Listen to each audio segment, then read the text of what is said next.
Welcome back. We are going to read a couple more stories. We've got The Aninga out of our special book and Escape Underground. So let's get started.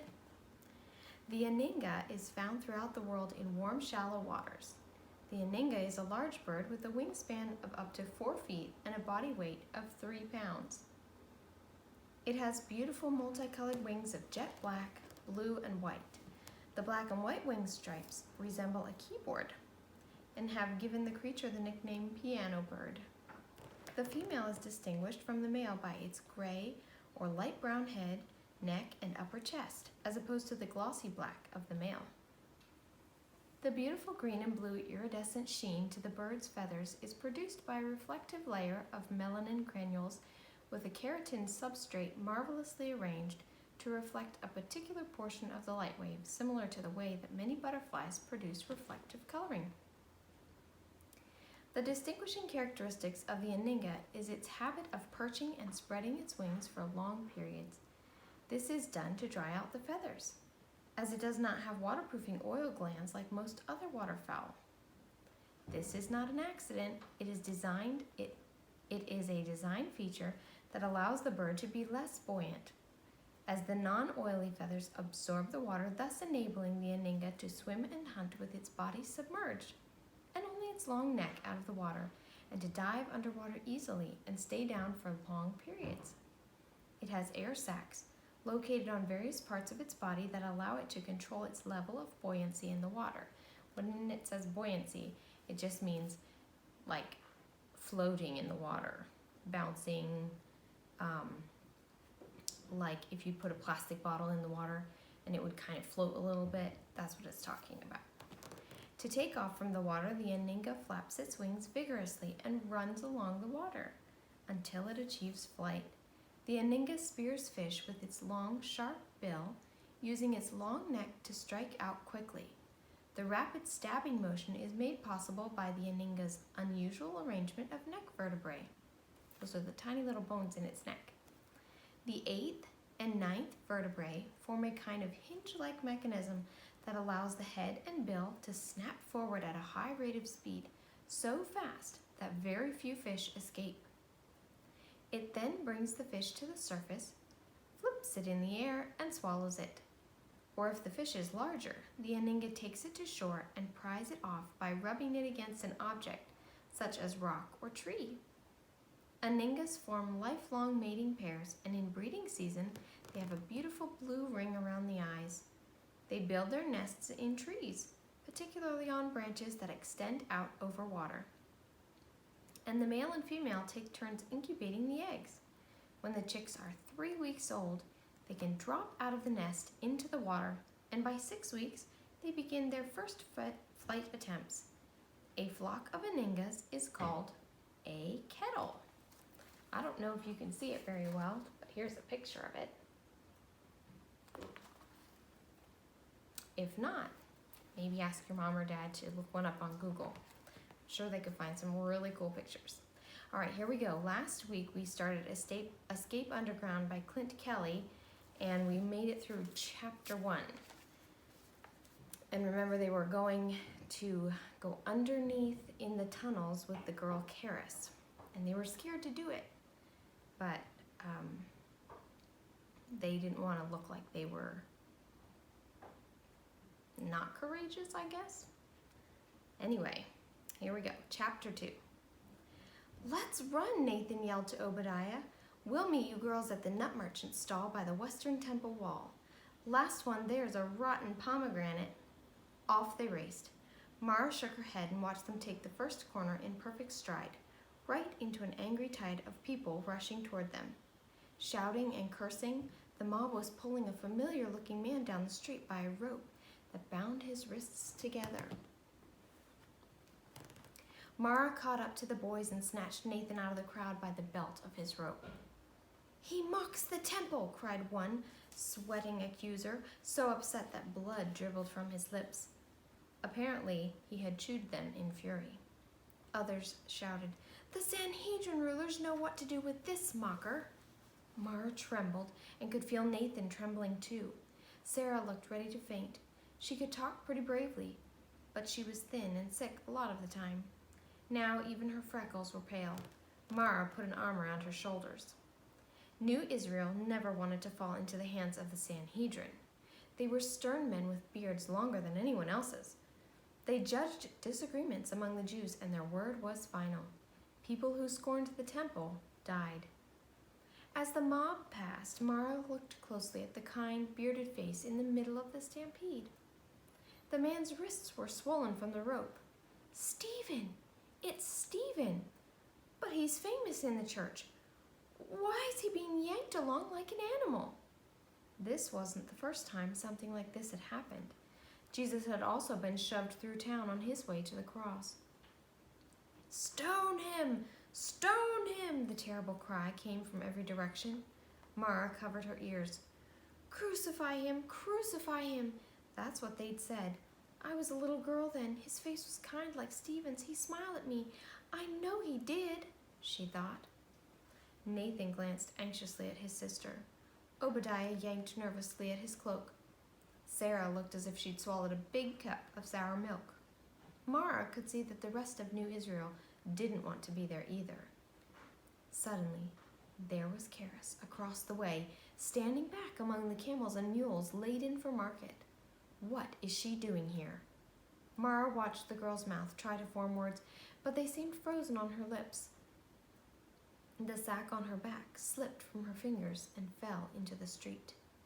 A bull camel with sad, droopy eyes and an even sadder, droopier hump did not like the shouting and commotion. It reared away from the angry scramble. What looked like 400 pounds of market goods tied to its back swayed precariously from side to side. The creature and its load nearly backed into Karis, spilling a crate of grapes in the process. The camel stamped and kicked and sent grapes flying in every direction. Karis stumbled sideways. The beast's wide, dirty foot landed on the sack. The camel's weight smashed the calf's head inside. Mara dodged the procession and rushed over to Karis. She started to scold, but then said, a little more kindly than she felt, "Are you okay?" Karis nodded, but her face was pale. "That's Stephen. What are they doing to him?" she asked in Greek. Mara ignored the question. She didn't want to hear the answer herself. Instead, she fished in the pocket of her gown and said, "It looks like your dinner is ruined. I have a few coins. You can have boiled mustard greens for supper." From the look on Karis's face, Mara guessed that Karis hated boiled mustard greens. So did Mara. But more than boiled calf's brains? She wondered. No way. She shrugged and left the coins in her pocket. The noisy crowd had passed up the street. A thick cloud of dust followed them. Each time Stephen slowed to speak to someone who dared ask what was going on, he was jerked forward by the rope. "Why are they so mad at him?" Karis asked. "They don't like what he says," answered a tall boy who appeared at Karis's elbow. He spoke Greek and was one of the other foreign kids who had attended the meeting of the way. Mara figured they must have gotten sick of the meeting too. 3 more stood with him. "I heard he badmouthed Moses, God too." Nathan, Obadiah, and the other new Israelites joined Mara. "That's crazy," Obadiah said. Eyes hard with suspicion, he stared at the tall boy. "Stephen just helps little old ladies. I heard that's what makes him really different, is that he does miracles." The tall boy shrugged. "Nah, he thinks Jesus changed everything, even the law. He's right. Nothing around here has been the same since Jesus came." The new Israelites gasped. "Hey, what do you mean?" Obadiah demanded. "The law has been around forever." "Yes," said Nathan, who was overexcited and close to tears. "It came from Moses. Moses wrote the Torah. Torah teaches us how to live." He shook his finger in the boy's face. "You take it back, or I'll report you to the Sanhedrin." "Stop it," said Mara. She didn't like this talk one bit. She switched to Aramaic so the foreign kids couldn't understand what she was saying to New Israel. "We are the true Jews. We knew Jesus. Don't let these outsiders ruin things for us." The New Israel Club members nodded. Then they glared at the non-members. "Stop talking in your secret code," Karis said. She put her hands on her hips and glared at Mara. "If you're so smart, you should speak Greek and not talk behind our backs." "If you were smart," Obadiah shouted back in Greek, "you could speak 2 languages like we can. But instead, you wear garlic perfume and stink like camel dung." "Oh, that was helpful, Obadiah," said Mara, wrinkling her nose. "Yeah, helpful as a broken leg," added the tall boy. Mara thought his name was Akbar. He was dark and from somewhere along the Nile River in Egypt. He could be nice, sometimes. Right now he was clenching his fists, looking ready to punch someone. "At least I don't look like a pile of camel dung," Karis finally said, although she looked more like she wanted to cry than to name-call. "Good one, Karis." Akbar's encouragement made her smile a little. Nathan stepped between the 2 groups, hands folded, face serious, looking for all the world like a miniature Pharisee. Mara groaned. She could guess what was coming. Nathan cleared his throat. "In synagogue school, Torah teaches that we must learn to live with our neighbors. Because you foreigners have moved to Jerusalem to live, you must learn to live with us. We're your new neighbors. The law is good, the law is life." The other new Israelites clapped, cheered the speech as Mara rolled her eyes. The foreigners stuck their tongues out at them. "Thank you, Nathan. That was just what we needed," said Mara sarcastically. "I try," Nathan replied, trying to look as wise as possible and missing her sarcasm. "Put a sandal in it, little brother." Mara grabbed Nathan, shoved him to the back, and took his place. "I feel dizzy," said Sarah, sitting down on a packing crate. Mara fanned her face and tried to ignore the camel that was standing nearby, coughing and showing his yellow teeth. "I'm sorry." "If you're our neighbors, then who are yours?" Akbar demanded. The camel looked sour and ready to spit. "What are you saying?" Obadiah asked. "I'm saying, who do you have to learn to live with? Or does your law only go one way?" "The law is the way," Obadiah sneered. "Why, don't you go back to Egypt or Caesarea or wherever you came from? The sun has baked your heads until nothing's left inside." The new Israelites thumped him on the back and stuck their tongues out at the foreigners. Karis trembled and looked angry. "I wish I could go back. It's no fun to live in a city with kids like you. You are tiny Jews with faith as small as grains of dirt. I have more faith between my toes." She turned and started home. Akbar and the others marched off beside her. Obadiah himself had heard enough. He bent down and scooped up 3 bunches of fat grapes from the ground. He threw one at Karis's back. It landed between her shoulder blades with a satisfying splat. "Outsider!" Obadiah sneered again. Karis spun, snatched up a grape, and let it fly. Obadiah ducked, and it missed. When he straightened, Akbar's grapes caught him in the arm and smeared juice and pulp from elbow to wrist. Grapes filled the air. So did name-calling. "Mule, maggot, cockroach, sewer beetle, lawbreaker." Nathan looked puzzled with the sound of that one. Akbar slipped on some grape skins and fell knees first into donkey droppings. Fresh ammunition. But just then a boy ran up to the war zone and shouted, "They're taking Stephen outside the city walls. Come on!" The war ended as quickly as it had begun. The whole group, Mara and her friends and Karis and hers, ran after the boy. It's been a long day. They arrived together, breathless, splattered, and quite unprepared for the awful sight they saw. And we have time to read chapter 3, so let's go. Now, was that very kind of them to be calling each other names and throwing yucky things at each other? I don't think we should act that way. Not toward people we do know or toward people we don't know. Chapter 3. Stephen's crumpled body lay at the bottom of the rocky quarry. He had been pushed from the edge 30 feet above. This was to show mercy, since the condemned man would already be half dead from the fall before the stones came raining down on his body. Several men were reaching for stones. Others had large chunks raised above their heads, ready to strike. Mara felt cold and sick. "We'd better go," suggested Sarah, but no one moved. The stones fell, Stephen moaned, and Mara covered her eyes. A young man stood apart from the others, tall and stern. He studied the executioners and watched the stoning closely. Once in a while, he nodded approval. "It's Saul of Tarsus," whispered Obadiah, out of breath. "Stephen's not the first Christian he's killed." "I thought only the Roman governor could execute a person," Karis protested. "We've got to tell somebody." Tears ran down her face, mingling with the grape stains. "Shh, quiet," said Akbar. "Do you want them to hear you? It wouldn't take much of a rock to shut you up." "He's right," Mara said, hugging herself to keep from shaking. "There's nothing we can do." "Poor Stephen," Karis whimpered. "He helped my dad care for the poor, and he brought us food. He gave me sweet figs to eat. He and my father talked about Jesus for hours." The dull thud of a rock striking flesh made them cringe. The condemned man groaned. The kids groaned. The crowd hushed.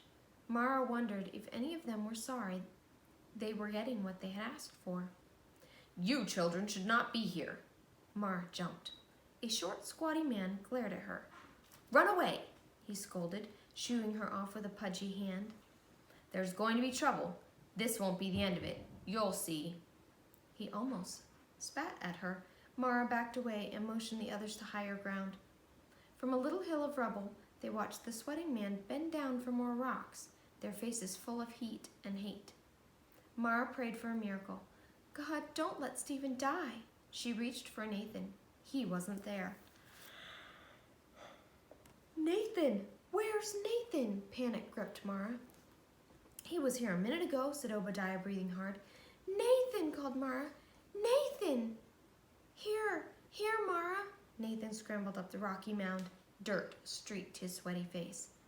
"You mudball," she scolded, but she couldn't hide the relief in her voice. "Where were you?" "I wanted to get nearer to Saul of Tarsus, but he was swearing and threatening every member of the way. I think he wants to kill us all." Mara shivered and pulled her brother close. "Look," Karis cried. "He's getting up." They all watched as Stephen, horribly bloodied, staggered to his feet. His lips moved and a hush fell over the crowd. He looked toward heaven. His expression was one of pain mixed with peace. Loudly he cried, "Lord Jesus, receive my spirit."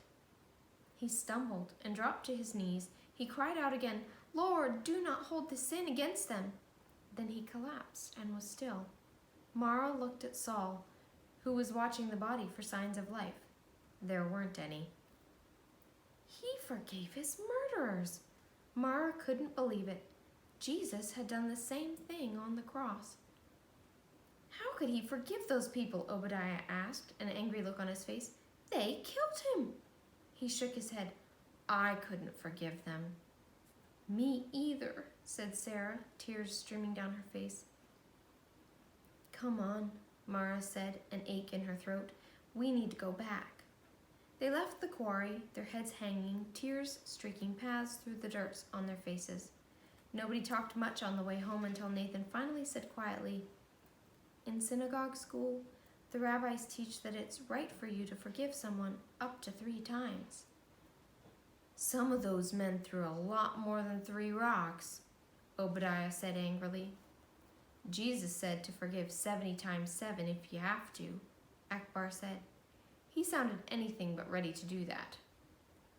"He meant we shouldn't keep track," Mara said shakily.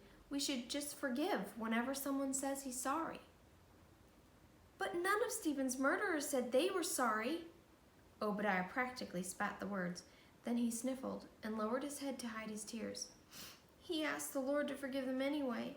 I don't think I could have done that," he finished quietly. "He was different. We're supposed to be different too. We're the way, followers of Messiah," Karis said in a dull voice. Her face was gray as ash. Gloom settled over them. They walked slowly. Mara was afraid to think what she was thinking. For the first time since her family had put their trust in the way of Jesus, she wondered if it was such a good idea. Then Nathan spoke her thoughts aloud. "I don't feel safe anymore." He looked as if he might cry. "What do you mean?" his sister asked, afraid of what he would say. "I mean, who's next? What if Saul decides to hunt down the rest of us? Where could we hide? Mara had no answer. Where could we hide? She wondered. They all looked scared, really scared. Mara tried to forget what they'd just seen, to make her back straight again like a queen's, to walk her royal walk. The truth was, though, she felt about as royal as a flattened grape. She knew that the memory of that awful stoning would never leave their heads. Stephen's words repeated again and again in her mind. Lord, do not hold this sin against them. Mara tried instead to think of the new Israel theme song, but she couldn't remember a single word.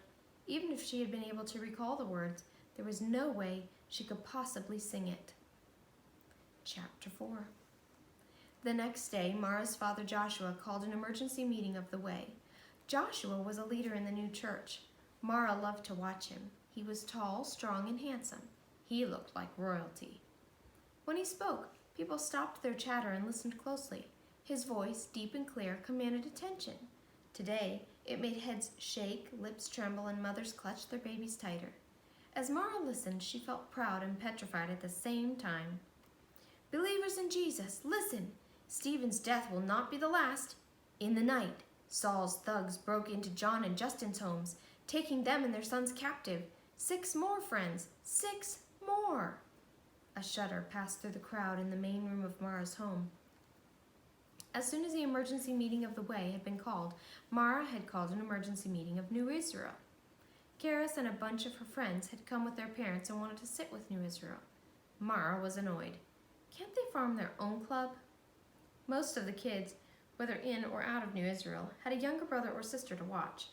Sarah had 2 little sisters. The children stood bunched together in the hot room, made hotter each time one more person squeezed into the back. People filled the room. Fear filled the air. The babies felt it and fussed. Mara felt it and her knees shook. I knew it! It was the short, squat man who had frightened the children at the quarry. I knew we shouldn't start separating ourselves and calling ourselves believers. People think we are different. It makes us look suspicious. We are different, cried a bent old man with a long white beard. Many others nodded. We know Jesus is the Messiah. He was sent by God to help us, and men like Saul killed him to shut him up. Now they've killed Stephen too. It's not going to end there. People raised their voices in fear, and chaos threatened to ensue. Keep your voices down, Joshua said in a fierce whisper. Mara was worried. Her father, who usually looked calm and collected, now looked awfully scared. For the first time in her life, Mara didn't know if even he could keep their family safe. Where'd they take the brothers? Timon, Karis' father, inquired. To prison, another man answered from the crowd. On what charge? That they encouraged others to quit the old ways and to begin anew. That started another argument. Faces flushed in anger, fingers pointed. Please, my friends, no fighting, Joshua urged, trying to bring peace. He spoke in Greek, so that all would understand. This is not about who's right and who's wrong. Our lives are in danger. We've got to have a plan. Mara tensed. Sometimes she thought her father spent too much time trying to include the Greeks in everything. Let them look after themselves. In fact, let them get their own church. They could worship in their own way, eat their own funny food, and jabber away in their own language. Leave the Hebrew believers to worship, eat, and speak according to the ways and laws handed down from long ago. For hundreds and hundreds of years, she thought, we true Jews have kept our ways of thinking and worshiping. It's what makes us special. Jesus is our Messiah. Whatever the plan, her father continued, we've got to be prepared to go to jail. Don't think being a law-abiding citizen will save you. Saul doesn't need an excuse. He isn't concerned about the truth. He thought Jesus was a troublemaker, and he thinks we're just as bad. Since when is believing in God's Son a crime? The white-bearded old gentleman asked. Punishable by stoning to death? Piped up the short, squat man. It's because we call sin what it is, cried another. That makes us dangerous. When Joshua had them quieted once again, he said, what makes us really dangerous is that we don't put our trust in priests or governors. We trust in Jesus, the one who died for our sins. But for that, friends, we will suffer. Her father's words upset Mara more. She hated feeling angry and scared and confused all at once. She wished she could forget the nightmare in her mind of poor Stephen, bloody and dying. She didn't want her family or friends to suffer. What if that had been her father being stoned? Mara dug her fingernails deep into the palms of her hands.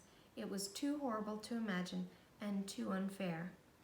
If Saul wanted to throw somebody in jail, who was really different, why didn't he pick on Karis the tunnel girl? Now there was a weird person. She felt a jab in the ribs. It was Karis's elbow. Mara glared at the other girl. Karis glared right back. "Why'd you poke me?" Mara demanded. "Because you deserve to be poked, and worse," Karis almost growled. "Haven't you been listening to your father? Of course not. You think you're too good for most people. You give the way a bad name. You and your slave of a brother." Now Karis had two people glaring at her. "You take that back, you overgrown water bug," growled Nathan, making a fist. "I'll show you who's a slave."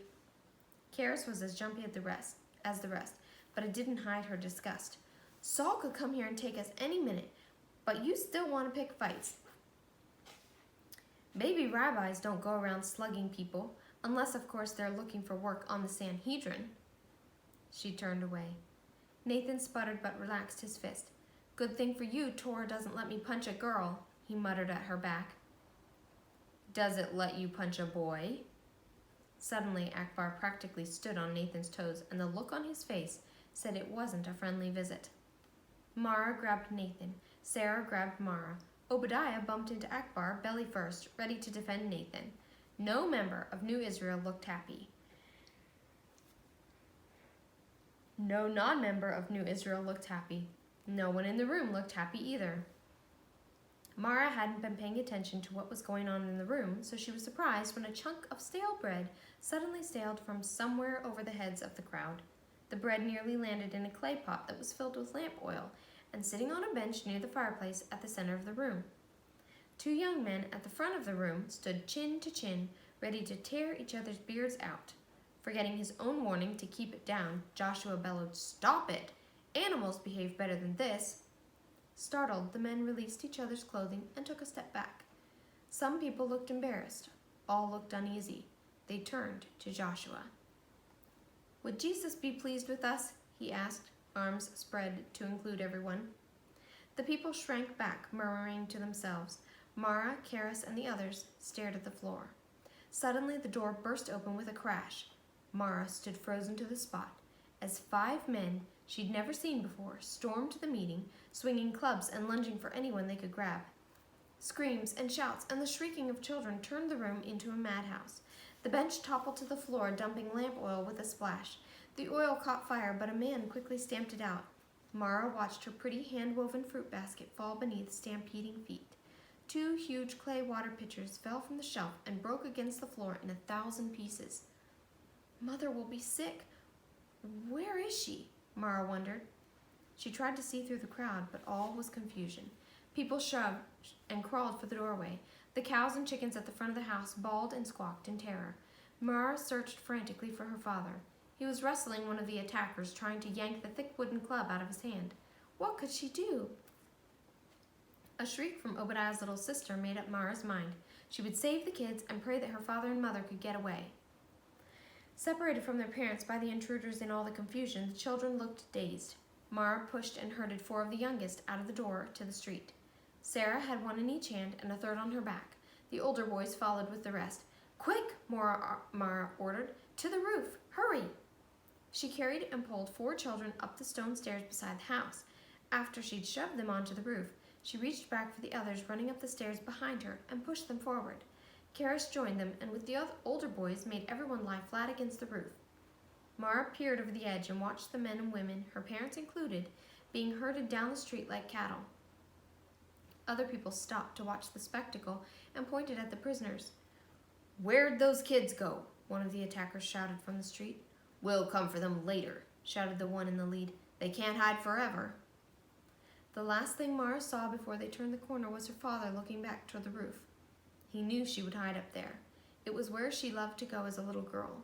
She'd take her pet lamb and watch it graze in the grass that grew in the mud and clay roof. "Jesus, Messiah, don't let them hurt Mother and Father." Without thinking, She started to raise a hand to wave, but Nathan yanked it down. "Saul's men," Nathan warned. "They've taken our parents, Mara. They've taken all our parents." The little ones looked wide-eyed and stunned. Mara put her finger to her lips, and Nathan grew quiet. "I think we should pray," Mara said. She looked at Nathan. "I can't," Nathan said in a small voice, and then started to cry. Mara felt the cold of the empty house below come right up through the roof into her heart. "They'll be back for us," she said. "We'd better pray." That leads us to chapter 5. But we're out of time. So we'll see you next week. Bye-bye.